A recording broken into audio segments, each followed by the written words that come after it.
सड़क से संसद और अब सुप्रीम कोर्ट तक एक हथियार लगातार सुर्खियों में है।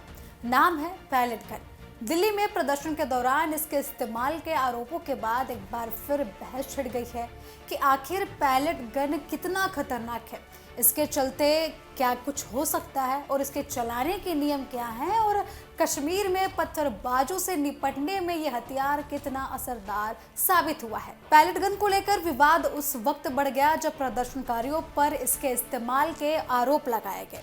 इसके बाद ये मामला सुप्रीम कोर्ट पहुंचा, जहां इसे पूरी तरीके से प्रतिबंधित करने की मांग की गई। याचिकाकर्ताओं का कहना था कि पैलेट गन से प्रदर्शनकारियों को गंभीर चोटें पहुंचती हैं। वहीं सुरक्षा एजेंसियों का तर्क था कि भीड़ नियंत्रण के लिए ये एक कम घातक विकल्प है, जिसका इस्तेमाल बेहद गंभीर परिस्थितियों में किया जाता है। सुप्रीम कोर्ट ने फिलहाल पैलेट गन पर रोक लगाने से इनकार कर दिया है।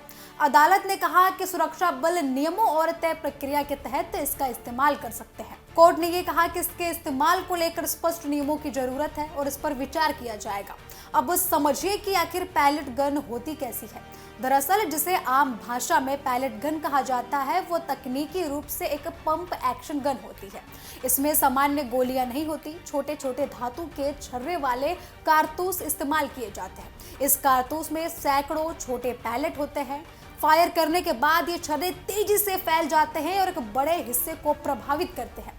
अब यही वजह है कि भीड़ को नियंत्रित करने के लिए इसे काफी ज्यादा प्रभावी माना जाता है।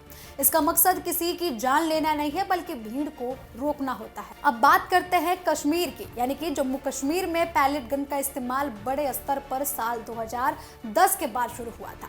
उस समय पत्थरबाजों की, आपको बता दें कि हिंसक प्रदर्शन के बाद उनके भीड़ से निपटने के लिए सुरक्षा बलों ने इसका इस्तेमाल शुरू किया। साल 2016 में आतंकी बुरहान वाली और उसकी मौत के बाद हुए बड़े विरोध प्रदर्शन के दौरान पैलेट गन का सबसे ज्यादा इस्तेमाल किया गया और उसी वक्त ये गन चर्चा में आई थी। सुरक्षा बलों का कहना था कि अगर ऐसी भीड़ पर असली गोलियां चलाई जाती तो बड़ी संख्या में लोगों की जानें जा सकती थी। इसलिए पैलेट गन का इस्तेमाल किया गया और कम घातक विकल्प का इस्तेमाल कर भीड़ को तितर बितर किया गया। हालांकि पैलेट गन को लेकर ये सवाल उठते रहे हैं कि नियमों के अनुसार इसे कमर से नीचे निशाना लगाकर चलाने की बात कही जाती है, लेकिन भीड़ की स्थिति और दूसरे, आपको बता दें कि दूरी के कारण कई बार छर्रे चेहरे और आंखों तक पहुंच जाते हैं। कश्मीर में कई लोगों की आंखों में चोट लगने और रोशनी प्रभावित होने के मामले सामने आए थे। अब इसी वजह से मानवाधिकार संगठनों ने इसके इस्तेमाल पर सवाल उठाए। सुप्रीम कोर्ट ने पहले भी पैलेट गन पर टिप्पणी कर दिया है। पहले ही सुप्रीम कोर्ट ने यह बोला था कि इसका इस्तेमाल अंधाधुंध तरीके से नहीं होना चाहिए और केवल जरूरत पड़ने पर ही ये गन चलाई जानी चाहिए। अब इसके बाद सरकार ने भीड़ नियंत्रण के लिए दूसरे विकल्पों पर भी विचार किया। मिर्च आधारित शेल और अन्य गैर घातक हथियारों का इस्तेमाल बढ़ाने की कोशिश की गई। सरकार का कहना था कि पैलेट गन आखिरी विकल्पों में से एक है।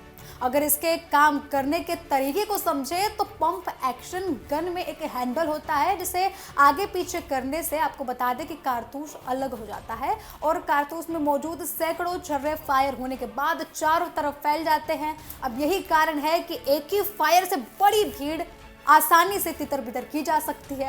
हालांकि इसकी दूरी और इस्तेमाल के नियम भी तय किए गए हैं, यानी कि पैलेट गन सुरक्षा बलों के लिए भीड़ नियंत्रण करने का एक साधन है, लेकिन इसके इस्तेमाल को लेकर सुरक्षा और मानवाधिकार दोनों पहलुओं पर बहस अभी भी जारी है। सुप्रीम कोर्ट ने साफ कह दिया है कि इसका इस्तेमाल नियमों और सावधानी के साथ किया जाना चाहिए। फिलहाल पैलेट गन की बहस सड़क से लेकर संसद तक, अदालत तक भी पहुंच चुकी है और आपको बता दें कि जंतर मंतर पर भी पैलेट गन इस्तेमाल करने की खबर जब निकलकर सामने आई थी तो पैलेट गन ने काफी ज्यादा सुर्खियां बटोरी थी, जिसके बाद पैलेट गन के इस्तेमाल पर काफी ज्यादा सवाल उठाए गए और इसके जो नियम है उसको लेकर काफी ज्यादा सवाल उठाए गए। उम्मीद है कि आपको इस वीडियो के माध्यम से काफी ज्यादा जानकारी मिली होगी और पैलेट गन की जो कंफ्यूजन थी आपके माइंड में वो दूर हुई होगी।